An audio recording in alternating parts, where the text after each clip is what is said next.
Dengan formasi maut baru Pioli, jelang Liga Italia, duet Ibrahimovic Giroud di lini depan AC Milan. AC Milan mendatangkan 6 pemain berkualitas di bursa transfer kali ini.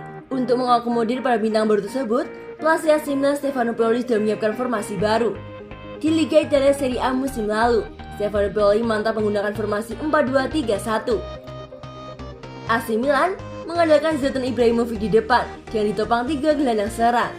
Kini Stefano Pioli dikabarkan akan mencoba menggunakan bahkan 3 penyerang sekaligus.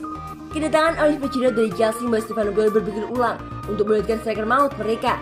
AC Milan juga diketahui masih berburu striker muda Brazil yaitu Caio Jorge. Menarik dinantikan formasi baru yang akan ditetapkan Stefano Pioli untuk AC Milan. Kedatangan Olivier Giroud ke AC Milan kemungkinan besar akan membuat pelatih Stefano Pioli mengubah formasi tim musim depan.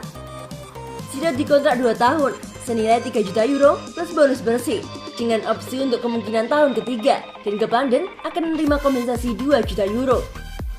Pembelian Giroud diharapkan tidak akan mengulangi kegagalan mendatangkan Mario Mandzukic musim lalu yang lebih banyak didera oleh cedera. Dengan keberadaan ex penyerang Arsenal itu, bukan tidak mungkin Pioli akan merombak skema baru pemain Rossoneri yang sebelumnya bermain dengan formasi 4-2-3-1. Saat menjalankan skema itu, Ibrahimovic menjadi ujung tombak di depan yang sekali turun ke bawah untuk meminta bola sekaligus merani bek lawan. Artinya, keberadaan Giroud dipastikan tidak hanya akan menjadi pelapis atau wakil untuk Ibra semata, tapi akan semakin mempertajam lini serang AC Milan. Calciomercato.com menyebut, kedatangan Giroud bisa mengubah formasi 4-2-3-1 menjadi 4-4-2 untuk memberikan ancaman lebih di dalam kotak penalti lawan. Namun dengan formasi itu, peran penyerang lini tengah akan berkurang, tetapi Brahim Diaz berjajal untuk menjadi pemain sayap seperti yang dilakukan oleh Hakan Calhanoglu. Selain 4-4-2, pilihan formasi 4-3-1-2 tidak dapat diabaikan. Meski kemungkinannya kecil, mengingat pentingnya pemain sayap dalam gaya permainan Pioli. Intinya, duet Ibrahimovic Giroud bisa bermain bersama di lapangan berkat kemampuan mereka dalam menguasai bola. Dengan cara ini, Ibrahimovic akan lebih fokus di jantung pertahanan lawan, karena dia tidak perlu turun terlalu dalam meminta bola, meski sesekali tetap dilakukan untuk merusak konsentrasi bek. Bursa transfer musim panas belum berakhir, dan dengan kemungkinan AC Milan akan mendatangkan 2 pemain bertipe penyerang lainnya, seperti striker Caio Jorge dan playmaker. Jika keduanya datang ke San Siro, pilihan akan semakin banyak bagi Pioli untuk meracik formasi terbaik dan terkuat untuk menjalani musim depan. Dengan kata lain, kedatangan skuad AC Milan akan lebih baik dibandingkan musim lalu, yang kerap kebingungan jika harus mencari alternatif, terlepas dari badai cedera pemain. Terkait transfer Giroud ke AC Milan, Angelo Alessio, mantan asisten pelatih Antonio Conte di Juventus dan Chelsea memuji AC Milan atas transfer tersebut.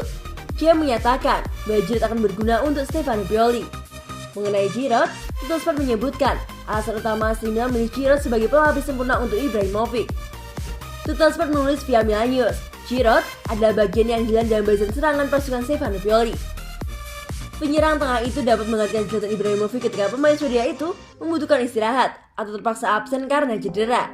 Karakter pemain Prancis tersebut persis seperti yang dicari direktur Paolo Maldini dan Riccardo Massara.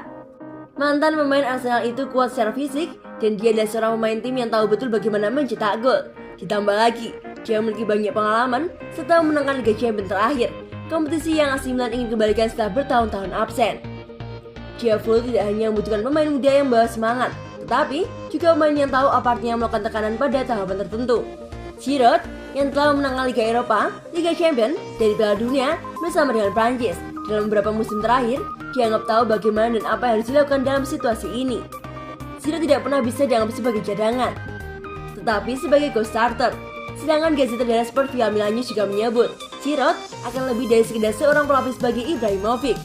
Tentu saja itu akan menjadi peran utamanya, tetapi ada juga situasi yang membutuhkan 2 penyerang tengah. Sebaliknya, Anda bisa mengatakan bahwa Stefano Pioli telah menemukan striker baru waktu yang dapat mencetak gol secara rutin. Dalam 3 musim yang dihabiskan di Chelsea, Giroud selalu mencapai angka ganda, jadi dia tahu di mana tujuannya. Stefano Pioli akan dapat mengandalkan pencetak gol yang solid, dengan kata lain, yang juga memiliki banyak pengalaman dan yang akan dapat membantu tim. Itu baik di dalam maupun di luar lapangan. Mirip sekali dengan Ibrahimovic, tapi bukan hanya pelapisnya. Sementara itu, Zlatan Ibrahimovic melanjutkan pemulihannya di Milanello dan ingin siap untuk pertandingan pertama musim ini melawan Sampdoria. Pemain asal Swedia itu menjalani operasi lubang kunci di lututnya pada Juni dan diperkirakan akan kembali bereaksi dalam 2 bulan. Dia mengalami cedera saat melawan Juventus pada Mei dan terpaksa absen di UEFA Euro 2020. Menurut La Gazzetta dello Sport, pemain yang berusia 40 tahun itu telah mengikuti program pemulihan tanpa masalah dan berusaha untuk siap menghadapi pertandingan resmi pertama Milan pada musim ini pada hari Senin 23 Agustus. Mantan bintang Man United itu bisa kembali berlari dalam waktu sekitar 10 hari dan kembali berlatih bersama pada awal Agustus. Karena itulah, dia akan siap menghadapi Sampdoria di Malaysia pada laga pertama musim ini. Jika Ibra tidak siap untuk hari itu, Oliver Giroud bisa menjadi starter di pertandingan Serie A pertamanya setelah baru saja menyelesaikan transfer 2 juta euro dari Chelsea. Rossoneri menghadapi OGC Nice, Real Madrid dalam pertandingan persahabatan masing-masing pada 31 Juli dan 8 Agustus. Strategi AC Milan untuk datangkan Kai Havertz bergantung pada kompetisi. Rossoneri diketahui tengah berupaya mendatangkan striker muda baru pada bursa transfer musim panas ini, mengingat Oliver Giroud dan Zlatan Ibrahimovic bukanlah solusi jangka panjang dalam usia keduanya yang sudah tidak muda lagi. Target utama mereka tampaknya masih Jorge Santos. Menurut kabar dari La Gazzetta dello Sport, Milan telah menemukan striker 19 tahun tersebut di puncak daftar target mereka. Jika mereka memutuskan memboyongnya musim panas ini, maka AC Milan perlu untuk mengucurkan tebusan sekitar 10 juta euro. Namun mereka juga kemungkinan akan memilih menunggu hingga sang pemain berstatus bebas transfer. Kontrak bintang muda Brazil tersebut akan berakhir pada Desember nanti dan sangat jelas bahwa ia tidak akan memperbarui kerjasamanya dengan klub. Jika menakan hal itulah, Rossoneri harus menentukan strategi mereka yang akan bergantung pada satu hal, yakni kompetisi. Jika ada banyak klub yang tertarik meminang George, maka akan sulit bagi Milan untuk mengamalkan jasanya dalam satu bebas transfer. Dengan pertimbangan tersebut, jika mereka benar-benar menginginkannya, raksasa Serie A tersebut mungkin akan terpaksa munculkan anggaran demi menebusnya dari Santos dan mengalahkan kompetitor-kompetitor mereka. Sebaliknya, jika tak banyak yang menginginkan bomber muda tersebut, maka Paul Maldini dan kawan-kawan akan memilih menunggu dan merekrutnya Januari nanti secara cuma-cuma.